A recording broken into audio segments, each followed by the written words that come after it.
You'd think NBA players eat healthy, but Dwight Howard's diet nearly got him killed. Back in 2004 when Dwight was first drafted, even though he was a pro NBA player, he was just like any other 18-year-old kid. He didn't care about eating healthy, and behind the scenes, he was hooked on sugar. As I got older, it just kept going. I just started to love Skittles, and all I wanted was Skittles, and Starburst, and then I just, I couldn't stop.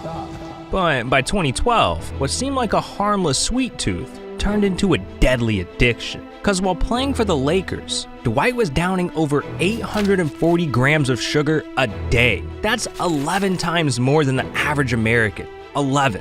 And all of that candy was killing Dwight from the inside out. His stomach was inflamed, he was constantly getting injured, and worst of all, he was losing feeling in his body.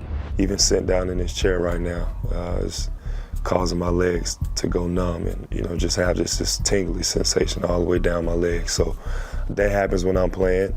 That happens, when I'm just sitting on the bench for a couple minutes, and it's not easy. This was a telltale sign of type 2 diabetes. So Dwight called up a Lakers physician for some advice. When she learned about Dwight's candy addiction, she was horrified, telling Dwight that if he didn't drop the habit, he might not only lose his NBA career, but he could lose his life. And when Dwight heard that, he knew what had to be done. I want to live for a long time. And I told myself I was gonna have to change up what I eat, what I drink.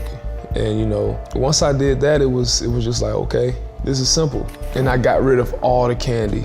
And I was like, I can't do this no more. Now, Dwight may have needed to switch his diet up, but he's not alone. Because we almost lost the diesel, all because of his diet.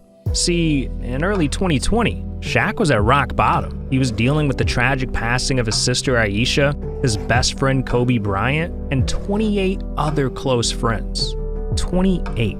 So to cope with his pain, Shaq turned to the only thing that brought him comfort: food, and lots of it. From late night sandwich runs to cookies and cake, Shaq was drowning his sorrows in calories. And after just a few months of binge eating, the scale started to tip, as eventually, he reached his heaviest weight ever, 415 pounds. By mid-2020, Shaq was in the worst shape of his life, helplessly eating himself to death. But one conversation changed everything. So I did something I've never did before. I went to a doctor, and the doctor used that 3-letter word that you never want to hear. Said, "Do you want to die?" I said, "No, I don't want to die." He said, you gotta change some things up. So, I have sleep apnea, and it causes a whole bunch of other problems. So now I sleep with a CPAP machine, but I want to be around for a while, so I eat a lot better than I was. Yeah, Shaq completely revamped his diet, losing over 50 pounds and grew a six-pack for the first time in over 15 years. So it looks like the big man's here to stay.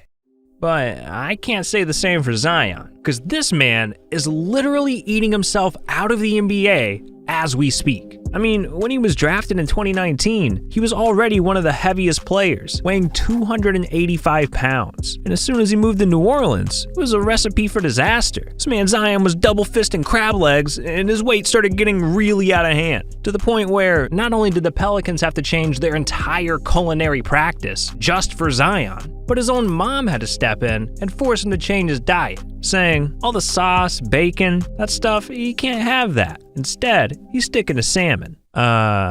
Mama Zion? I don't think this diet's working. Your son fat as hell! In fact, during the 2021 season, it was rumored that Zion had ballooned to over 330 pounds. I mean, just to put that into perspective, this chart is every NBA player's body mass index. We got DeMarcus Cousins at 28.2, Nikola Jokic at exactly 29, and then we have Zion at 38.1. The only player in the NBA that is medically obese. To make matters even worse, Skip Bayless reported Zion still likes to eat whole pizzas and wash them down with high sugar soft drinks. So if this man doesn't put the fork down soon, Zion's gonna eat himself out of the league for good. Now, Zion might need a diet to stay in the NBA, but Michael Jordan, on the other hand, he needed his diet to win an NBA championship. See, back in the 80s, there was one thing standing between Jordan and his first ring: his size. At just 195 pounds, Jordan couldn't compete with the bad boy Pistons. They knocked him out of the playoffs year after year, and after being eliminated for the third straight season, Jordan had enough, saying, "I was getting brutally beaten up by the Pistons, and I wanted to start fighting back." So during the 1990 offseason, Jordan went to work, hiring the greatest NBA trainer of all time, Tim Grover, to sculpt him into a GOAT by coming up with a diet that would change Jordan's career forever. 5 small meals a day, consisting of 70% carbs, 20% fats, and 10% proteins. Jordan got the fuel he needed to lift 5 days a week and bulk up, and Grover's regimen worked, because by the end of the summer, Jordan had put on 15 pounds. The man was yoked, so during the 90-91 season, Jordan became the bad boy, using his new muscle to sweep the Pistons 4-0 in the playoffs before winning his first ever NBA championship. Man, it's crazy how food can have that big of an impact.